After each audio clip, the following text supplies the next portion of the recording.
प्रदेश के अध्यक्ष और राज्यसभा के सदस्य श्री अजय साहू जी, प्रदेश के उपाध्यक्ष श्री राकेश प्रसाद जी और मंच पर उपस्थित रामगढ़ और जमशेदपुर महानगर जिला के अध्यक्ष, दोनों का नाम ही संजीव है, इसलिए संजीव दुआ है। और संचालन कर रहे पाठक जी और आज जिनके नेतृत्व में आप सब यहाँ इतनी बड़ी तादाद में यहाँ उपस्थित हुए हैं, आप सब लोग इनसे हर कोई परिचित है, पूरी झारखंड परिचित है। झारखंडी भी नहीं कह रहा हूँ कि देश में भी लोग जानते हैं दुलाल भूया जी को। और उनके साथ साथ एक तो क्या उपाध्यक्ष बताए, दिलीप भूया जी रामगढ़ से आते हैं, उपाध्यक्ष है। नूनूलाल भूया जी, नूनूलाल भूया जी हजारीबाग से। और यहाँ आप सब इतनी बड़ी संख्या में उपस्थित हैं, जो कि सबका नाम बताना शायद हमारे पाठक जी के लिए भी संभव नहीं था। जिला अध्यक्ष लोग आए सर, और इसलिए कई जिला से जिलाध्यक्ष भी आए हुए हैं। तो इसलिए आप सब लोगों का पहले तो मैं स्वागत करता हूँ, अभिनंदन करता हूँ।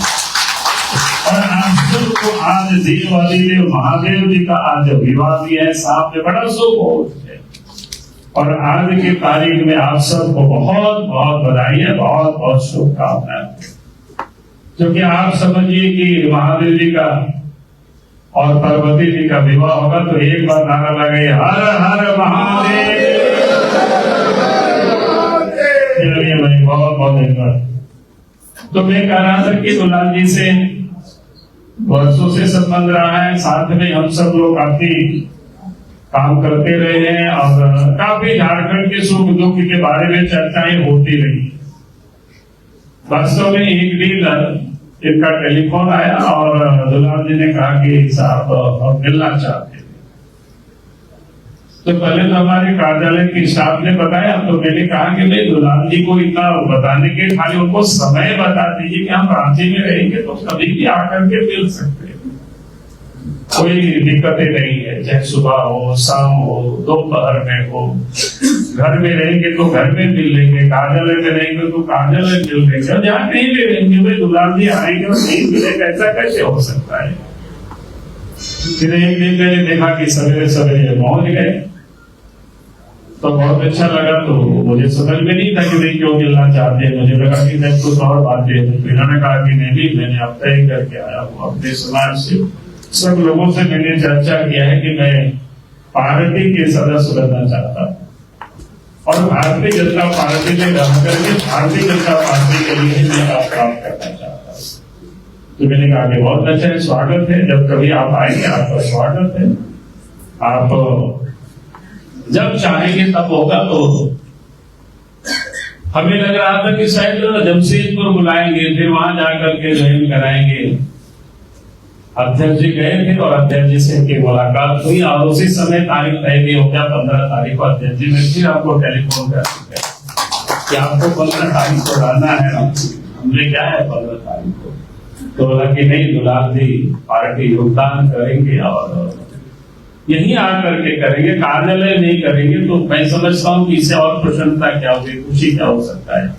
तो आज ये जो मिलन समारोह है इसमें बहुत ही अच्छा लगा और मैं इतना कह सकता हूँ आपके आने से, वास्तव में आप सब लोगों के आने से भारतीय जनता पार्टी निश्चित रूप से मजबूत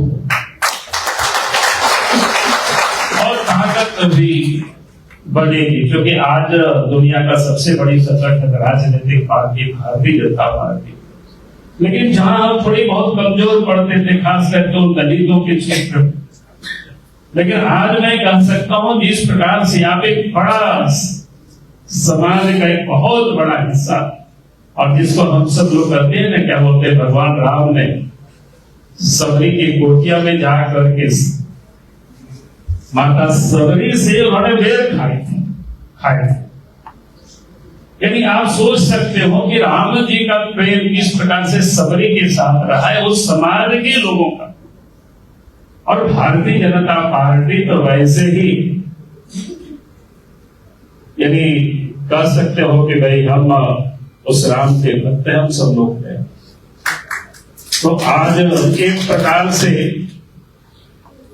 कि सबरी के ये आज उठ करके उनके संतान ही आज भगवान राम के भक्तों के यहाँ आए हैं, तो इससे बढ़िया और क्या होता है। इसलिए इस बात की आप सरकार बात है। और मैं इतना जरूर कहूंगा कि आज तो चुनाव हो रहा है नगर निकाय का। आप सब लोग शायद नगर निकाय से सब नहीं होंगे, लेकिन कुछ कुछ लोगों का तो संबंध भी होगा नगर निकाय से। तो मैं इसलिए इस बात को कह रहा हूं कि आप तो जब यहाँ से जाएंगे तो जहां कहीं भी आपका सामर्थ्य है, जहां कहीं भी आपका संपर्क है, तो इसमें आप सब लोगों का योगदान होना चाहिए, आप सब लोगों का भी सहयोग होना चाहिए। तो ये मैं आप सब लोगों से निवेदन कर रहा हूं। आप देख रहे हो कि झारखंड सरकार किस प्रकार से काम करती है, कैसे काम करती है। हम सब लोग तो चाहते थे दलगत चुनाव हो, और जब बीजेपी की सरकार झारखंड में हुआ करती थी उस समय यहाँ पे दलगत चुनाव हुआ था नगर निकाय का। लेकिन हेमंत सोरेन जैसे ही राज्य के मुख्यमंत्री बने, उन्होंने दलगत चुनाव की जो व्यवस्था थी उसको समाप्त की, क्योंकि उनको पता था कि झारखंड में नगरीय क्षेत्र में भारतीय जनता पार्टी मजबूत है, ताकतवर है, यहाँ कार्यकर्ता भी है, समर्थक भी है। तो इसलिए जानबूझ कर, और इतना ही नहीं, वो तो चुनाव ही कराना नहीं चाहते थे। आप सबको ध्यान में होगा कि कई एक नगर निकाय क्षेत्र का तो 5 साल 6 साल समय हो गया, अगर उनकी बस चलता तो वास्तव में चुनाव नहीं कराता, क्योंकि वो एक प्रशासक को बैठा करके और पूरे झारखंड को, पूरे नगर निकाय की जो विकास योजनाओं को एक प्रकार से एक अफसरों के हाथों सौंप देना, क्योंकि उनसे उनको सुविधाएं होती है, उनसे उनको कमीशन लेने में सहूलियत होती है। इसलिए वो नगर निकाय में भी चुनाव नहीं होने देना चाह रहे थे। अगर आज नगर निकाय में चुनाव हो रहा है तो हेमंत सोरेन की सद इच्छा से नहीं हो रहा है, बल्कि आज चुनाव हो रहा है तो हाईकोर्ट के निर्देश पर चुनाव हो रहा है। हाईकोर्ट ने एक प्रकार से डेडलाइन दे दिया, फरवरी में आपको चुनाव कराना ही कराना पड़ेगा, और सरकार को ये घोषणा पड़ा। हम सब लोगों ने मांग की थी कि भाई एक तो आप चुनाव कराओ तो ईवीएम से चुनाव कराओ, लेकिन वो भी उनको दलीय चुनाव कराओ, ईवीएम से चुनाव कराओ, दलीय चुनाव भी नहीं तैयार, ईवीएम से भी नहीं। इसलिए बैलेट पेपर में चुनाव में गड़बड़ी करने की बहुत ही गुंजाइश होती है। इसलिए मैं आप सब लोगों से भी कह रहा हूँ, आप जहां भी नगर से जहां जुड़े हुए आपके हित कुटुंब लोग हैं, उन लोगों को भी ये सचेत करना भाई ये सरकार की मंशा ठीक नहीं है, सरकार की इच्छा ठीक नहीं है, वो गड़बड़ करने की वो कोशिश कर रही। इसलिए पहले तो दलीय आधार पर चुनाव नहीं कराया, फिर आप चुनाव कर रहा है तो ईवीएम में नहीं, आप बैलेट पेपर में। तो हम सबको मुस्तैद होकर के इस लोकतंत्र को बचाना है, इसके लिए हम सबको ये काम करें।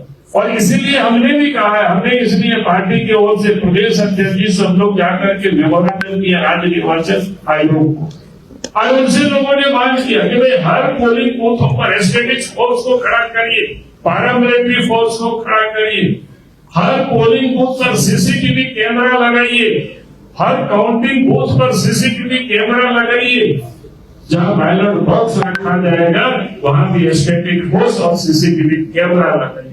क्योंकि हेमंत सोरेन के ऊपर भरोसा नहीं किया जा सकता, विश्वास नहीं किया जा सकता है, अनेकों इन्होंने विश्वासघात किया।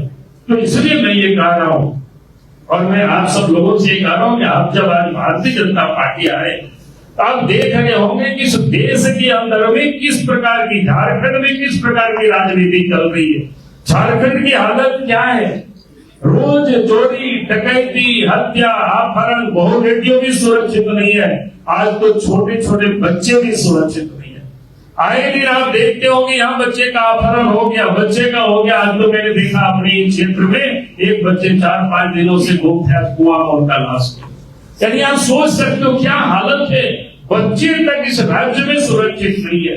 अगर उसका मुख्य कारण है इस पुलिस के जिम्मा अपराधियों को पकड़ने का होता है और गिरफ्तार करके उनको सजा दिलाने का होता है, लेकिन हेमंत सोरेन ने उन पुलिसों को भी वसूली के काम में लगा रखे हैं। इसलिए आज झारखंड में ये कानून व्यवस्था खराब है। विकास का काम सबके सब ठप पड़ा हुआ है, कहीं कुछ नहीं है। ग्रामीण क्षेत्रों में चले जाइए, हर जगह लोग मांग करते सड़क की, हर जगह लोग मांग करते नली गली ठीक ठाक को, हर जगह लोग मांग करते कि भाई पेयजल की सुविधा हो, लेकिन सरकार को इसकी कोई चिंता नहीं है।